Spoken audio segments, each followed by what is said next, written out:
great big one. Ours isn't quite that big. Yeah, Wow. This measures what's coming in, Uh-huh.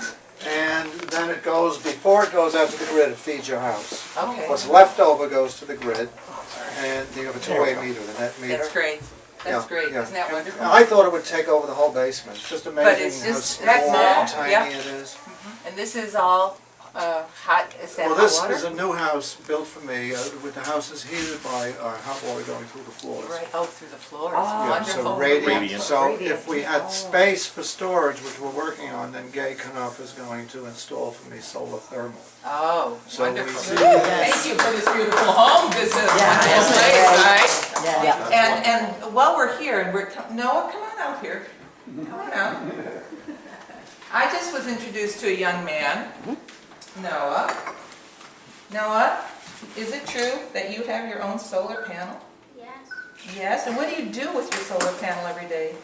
Check it. And what do you check it for? Uh, What do you go out and read?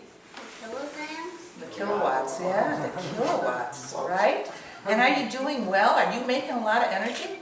Yes. Are you? That's great, because we love energy, don't we? Alternative energy. That's it. So, we're making good energy, and when we have somebody like Noah, who's taking care of the future for us, right? Setting it up for the future, right? Noah? You know what we can do, right? We can make energy from the sun, and we can power our whole world with that, can't we? And other kinds of energy too, right? You gonna check every day? You check in the rain? Yeah. Yeah, because you don't always need sun. You can just, so you have the rays that come down, right? I mean, it doesn't have to always be sun. Thank you, Noah. I want to give you a handshake. Can you do that? Thank you. Yeah, thank you. Good, all If right. this is going to be Fred, taped, if come you on don't up. mind, I'd like to praise you for a minute or two. Okay.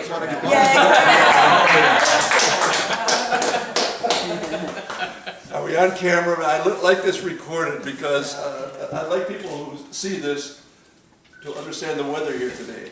We have about a 20-knot wind outside on this beautiful hill and this residence of Ken Fogarty's, and it's raining and it's cold. So it's one of those nasty days here in Chenango County. But we all have a bright spot, and this is a bright spot right beside me. And Andy Starzak, who is eminently well prepared and poised to be our next senator from the 52nd district. Yeah. And, Here, here.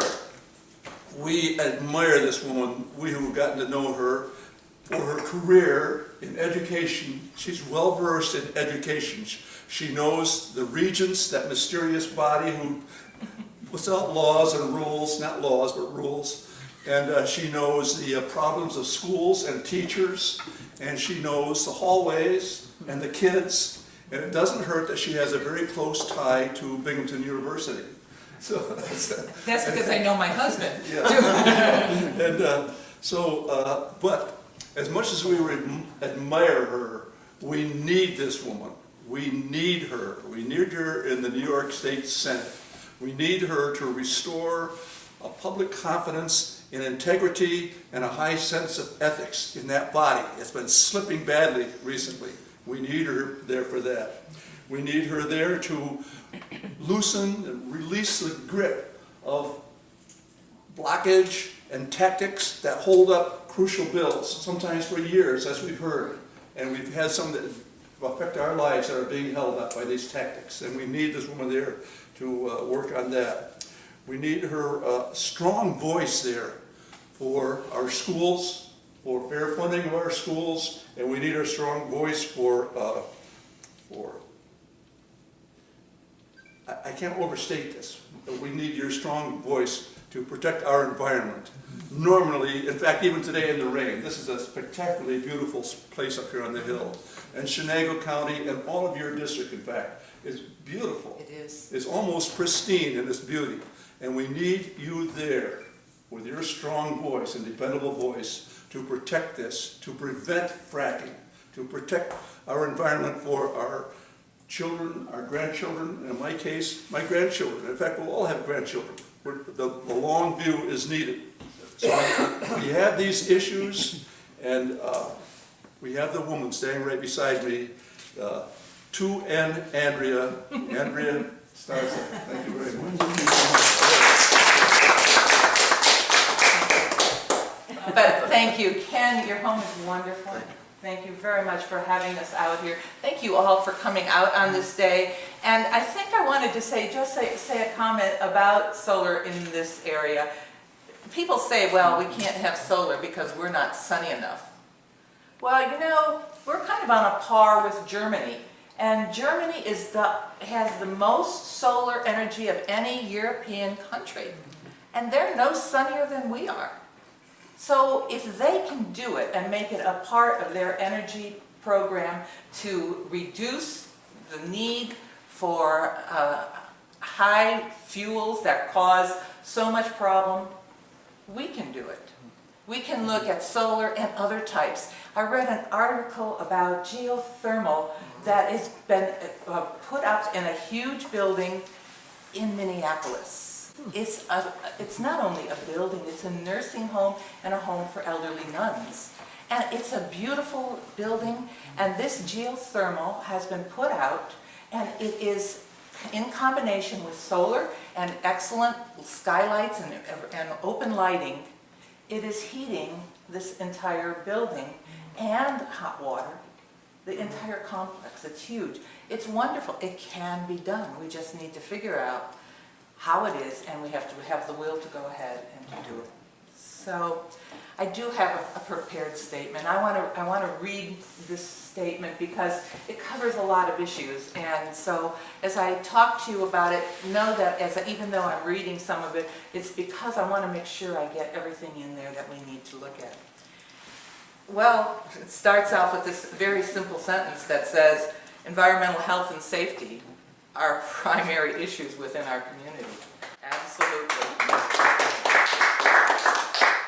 And our district is known for its beautiful landscapes, and it's known for the hiking trails, the farms, the wineries, the breweries, the small breweries that we have, and the waterways, and even more. In addition, Southern Tier residents deserve to work in a healthy environment and safe spaces, and to attend school in safe spaces, and to come home and enjoy their homes in safety. And as your senator, I will focus on environmental health and safety, and I will promote healthy, sustainable options to build a strong local economy. I will not allow big money to get in the way of our health and safety. When elected, I will be an outspoken leader for renewable energy. There are more incentives and opportunities for renewable energy and sustainability than ever before, especially because the governor even came out with a new solar initiative.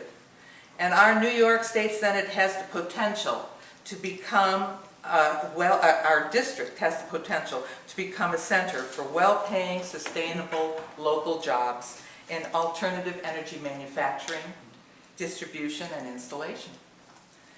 We have innovative research taking place at Binghamton University on renewable and alternative energy.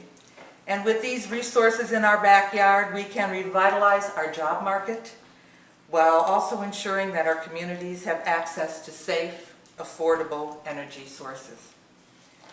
Recent lack of Senate leadership has cost us access to many incentives for renewable energy development and well-paying green jobs. Key legislation that would encourage municipal solar projects and opportunities for individuals to purchase shares in solar farms, just as you talked about, Ken, and substantially reduce residential energy bills has not passed the Senate. Tom Libous has voted against green jobs in New York in that program, despite the fact that we have the most successful green jobs program in the entire state. He has also blocked the creation of an independent consumer advocate to protect people from unfair practices by the utility companies, and this is something that even AARP says we need to have, right? And he has blocked it. And the Republican Senate as a whole has blocked the expansion of New York Sun, which would allow additional money for middle-class homeowners to put solar panel installations on their home. We have to change it.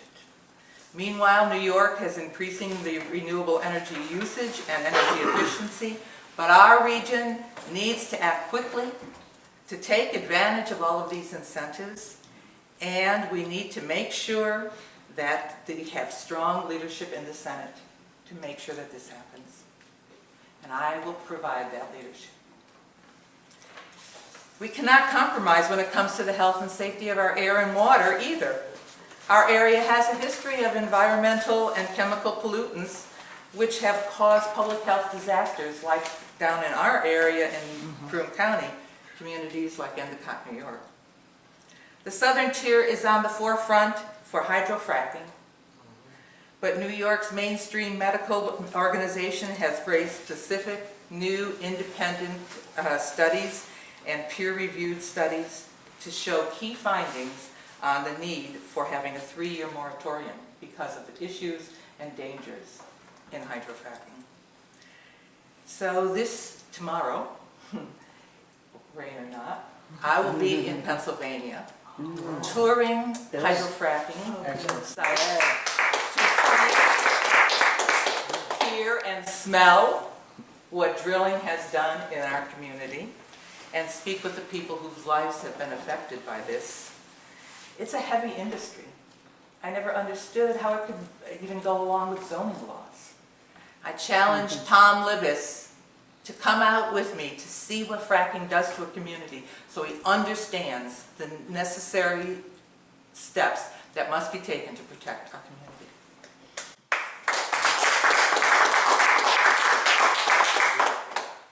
We need a senator who will never negotiate away our rights because of big money interests. Tom has taken over $200,000 in oil and gas money and has repeatedly obstructed the 3-year fracking moratorium bill from reaching the Senate floor for a vote, despite the fact that the Assembly has passed this overwhelmingly with bipartisan support. Once again, his special interests took precedence over our health and safety. And when elected, I will fight to pass this critical bill to protect the health and safety of our community. Another issue with our community, luckily not so much on this hill, is the extreme weather that has caused devastating effects for flooding in our area, extensive human and economic damage. The changing climate means that we have extreme weather patterns which will continue to impact our local area and with increasing frequency and intensity. We are vulnerable. You know, 2006, 2011, those floods just proved how vulnerable we are. We can't think about them as 500-year floods anymore or 100-year floods because our weather pattern has changed and they're going to be coming down in a lot less time than that, and we'll see it. We must take proactive steps today to protect our communities and ensure future health and safety by investing in mitigation and sustainable development initiatives for flood protection. Our community needs strong leadership to push for creative initiatives to make our area more flood resistant, and we can construct stormwater runoff and green infrastructure projects. We can manage rain runoff, invest in small and moderate scale projects that will reduce peak flows downstream, and institute other solutions that limit erosion and strengthening local ecosystems. Protecting our wetlands is critical to maintaining flood control. And there's another issue that we have with Mr. Libis. He's repeatedly blocked a bill that would protect the wetlands, and those wetlands make our communities much more resilient and much more able to kind of contain flooding issues. But he felt it's not necessary. Stormwater projects, limiting erosion and protecting our wetlands can reduce the severity of flood impacts and extreme weather events, saving our community money and protecting residents. As a community, we face many challenges which require strong and visionary leadership. as your state senator, I will not allow any special interests to jeopardize the health and safety of our community. We also need to forge a path to sustainable job development that enriches and preserves our region's natural wealth and beauty. It's time to build a sustainable future together. Let's do it.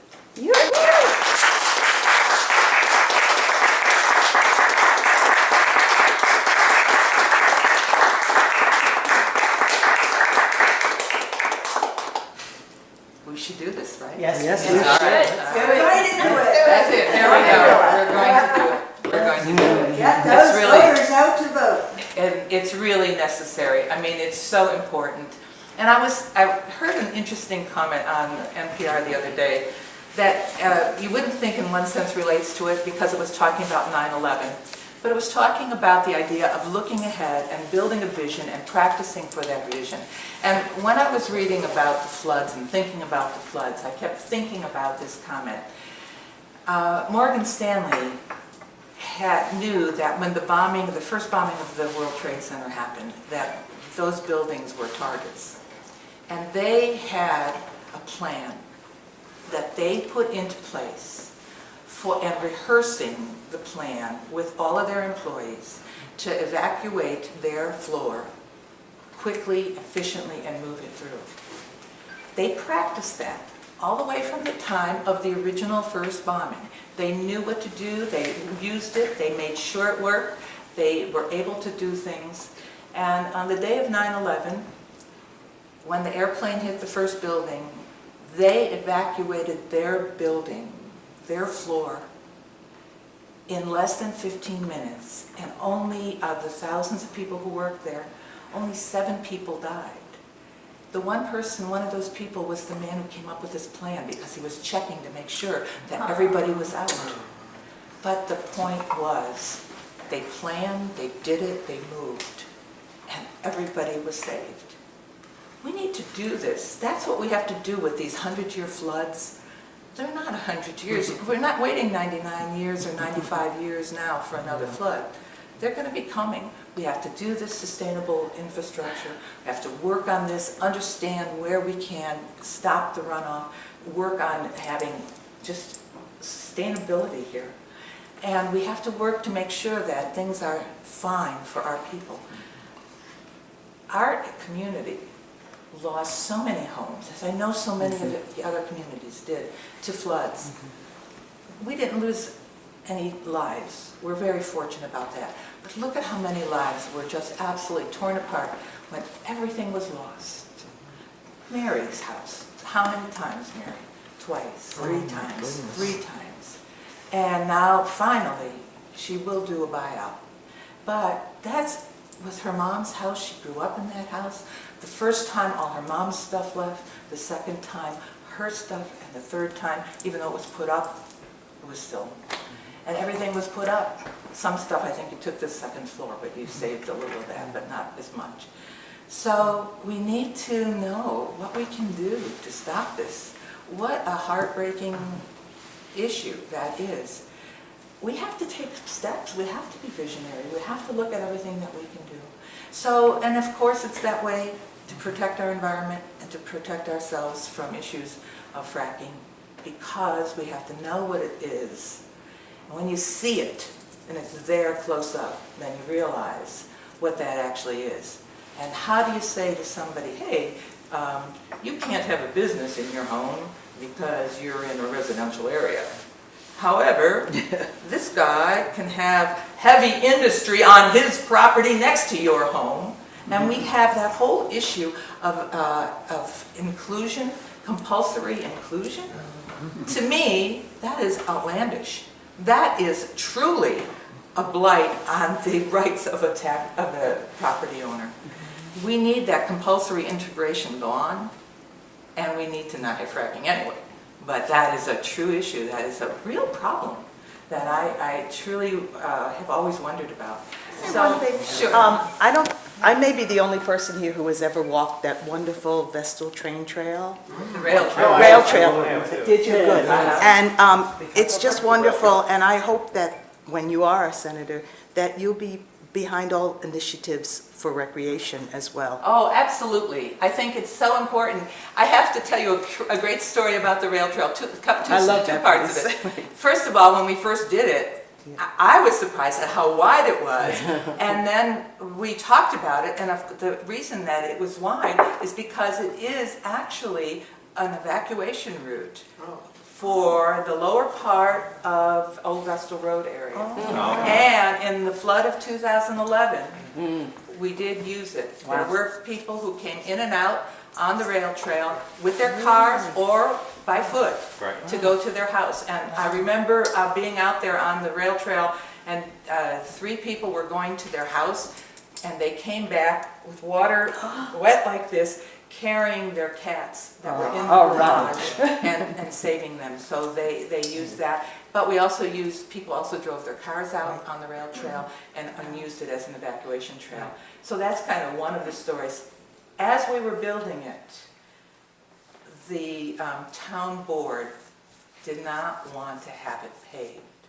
They said, nobody's going to use it. Oh my goodness. And we had to fight to get it paved in the fall because we knew it was going to be used. People were using it on the gravel. They were walking on gravel and using it. So we fought to have it paved. We got it paved. And then in the winter, that first winter, I said to our parks director, hey, I was down on the trail today. Thanks for getting it shoveled. He said, I didn't shovel it. Oh. You didn't plow it? No. We had no idea. Well, it turned out that people came out because they wanted to run. It wasn't plowed. Psht, they plowed it with their truck, all volunteer, and got it taken care of so that they used it because they cared about it and wanted to use it that much. And then one other quick one. Not only is it a trail for people, it's a trail that allows dogs, It right? truly does. And you know what? We had to fight for the dogs on the Vestal Rail Trail because people felt that they would just, people wouldn't clean up after them and blah, blah, blah, all of that. But we have dogs on the Vestal Rail Trail, and now I just went to the breast cancer Pause for a Cause dog party out on the Vestal Rail Trail, dog walk on the Vestal Rail Trail, and other issues. And so we try to provide for humans and your pets. So Anndrea was the champion of getting Yes, that you were. started. we did work on that. I love that. Karen Brown went too. So thank you very much. It's just brief. The Susquehanna group of the Sierra Club is very happy to endorse Anndrea Starzak for state senator. We feel she gets it right on the issues. We greatly appreciate her advocacy for environmental issues, such as her support for a 3-year moratorium on hydrofracking. Anndrea has articulately expressed the need to make sure hydrofracking is safe so it does not imperil our precious water supply, hurt job creation, or have other negative impacts. She has proposed increasing the use of renewable energy to improve our environment and promote job creation. Anndrea supports campaign finance reform, including having public financing of elections. And as you know, campaign financing is a key issue as it impacts all other issues and legislation. From ethics reform to education, to the environment and job creation, I have seen Anndrea present comprehensive and innovative plans to address these and other important issues. Anndrea was a 3-term elected supervisor in Western New York and a special education teacher. She has a long history of involvement in politics and social issues. I know from working with her on many occasions she'll be accessible and great to work with. The Sierra Club feels Anndrea has the background, integrity, and ability to become an outstanding state senator. We very much look forward to working with her when she becomes our next state senator. Good.